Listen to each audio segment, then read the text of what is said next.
هنا القاهرة دائما معكم أعزائي المستمعين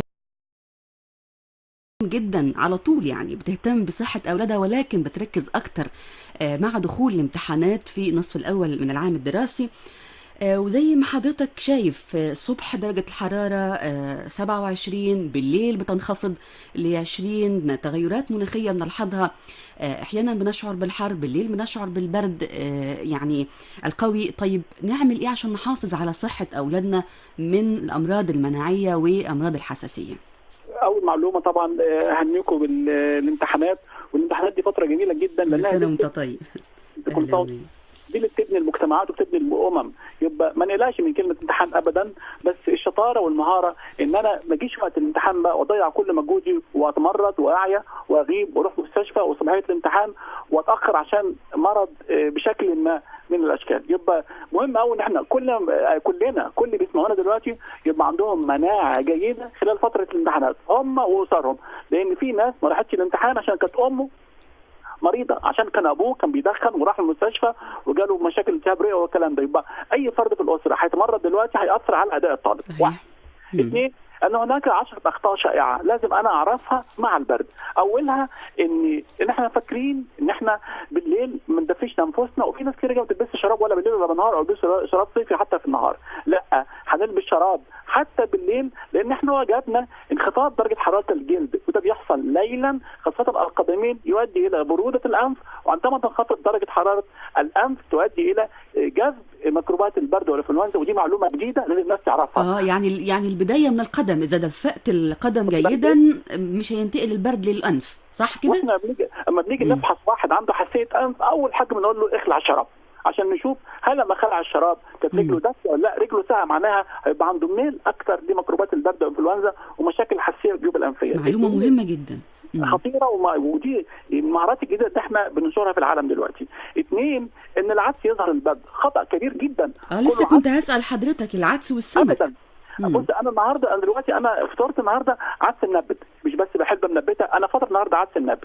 يبقى العدس مهم جدا فتره البرد، بيرفع المناعه وفوائده كثيره جدا. بس اكتبوا مجدي بدران العدس، شوفوا الفوائد بتاعته. ولكن مش عايز حد يمنع العدس دلوقتي يقول لك عشان انا خايف من البرد، كلام غلط. كلام برضه السمك كلام غلط.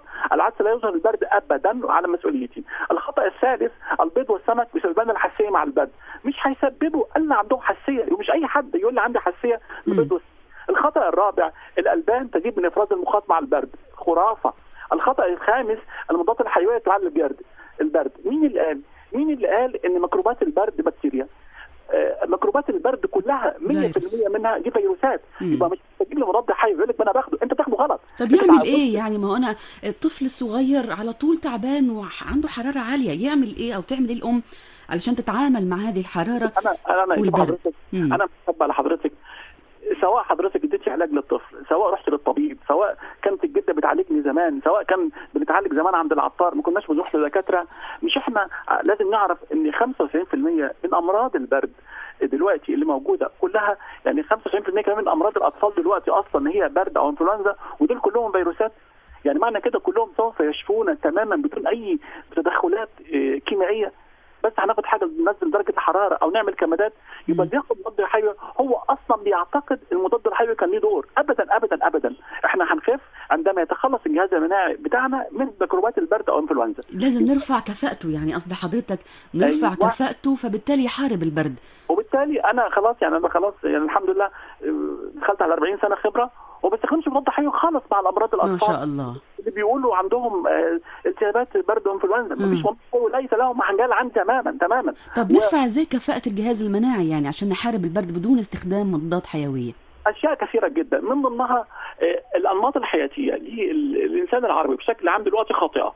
يعني تدخلي على البيت تلاقي الناس بتاكل، اوكي مفيش مانع، اقعدوا كلوا، احيانا بياكلوا كل واحد في غرفه لوحده، ادي خطا. يبقى ما نيجي ناكل مع بعض. ليه؟ انت ليك مقال دكتور مجدي عن الطبليه، واتكلمت عنه ان الجلوس على الطبليه مهم جدا، يرفع المناعه، انه تجتمع اسره متخلصه من همومها، متخلصه من الاحذيه اللي بتنقل الاتربه والملوثات. حضرتك ليك مقال مطول في هذا الموضوع، ليه الطبليه؟ كانت محاضره كمان. اشكر حضرتك على المتابعه، لان الطبليه مش بس احنا اللي احنا المفروض يبقى عندنا او الولاء ليها والاولويه تبقى عندنا، ده اليابان الحضاره اليابانيه والحضاره الفرعونيه هم دول اهل الطبليه، هم دول عارفين يعني ايه طبليه.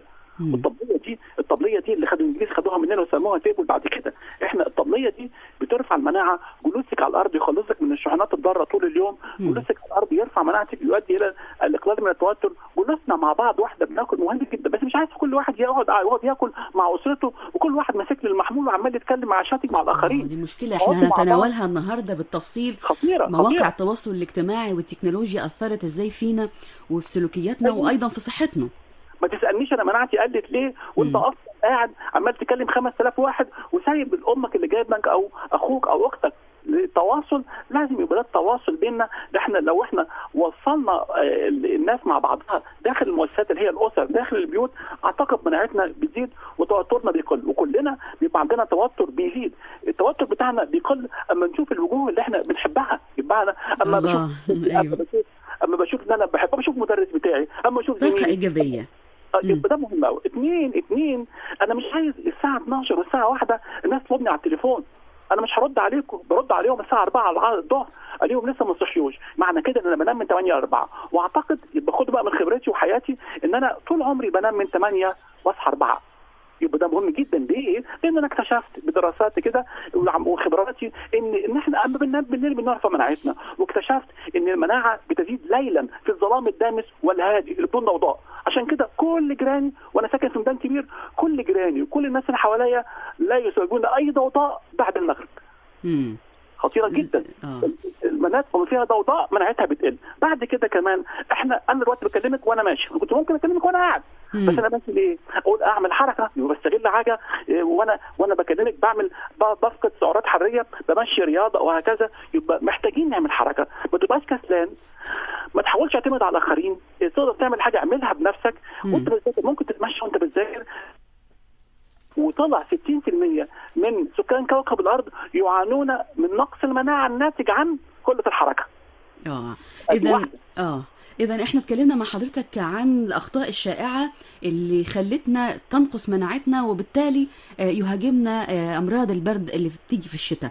أنا بشكر حضرتك جدا دكتور مجدي بدران، أستاذ الحساسية والمناعة، وطبعا الكلام مع حضرتك ما بينتهيش، وأكيد هيكون بينا لقاءات كتيرة قوي الأيام اللي جاية عشان نقدر نحصن أولادنا من البرد ونحصن أنفسنا إحنا كمان. بس أخيرا دكتور مجدي، توصينا بتطعيمات البرد ولا يعني مختلف معاها؟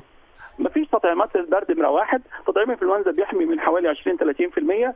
تطعيم احنا عملناه دلوقتي تطعيم ثقافي. بس عايز اقول لكم عشان برضو النهايه بقى خلاصه كده سطر واحد. كلمه عكسه احفظوها. عكسه يعني ايه؟ عين يعني عطسه، كاف يعني كحه، سين يعني سطح ملوث. هم دول اهم 3 طرق لنقل ميكروبات البرد داخل البيوت بشكل عام، وغسل الايدي.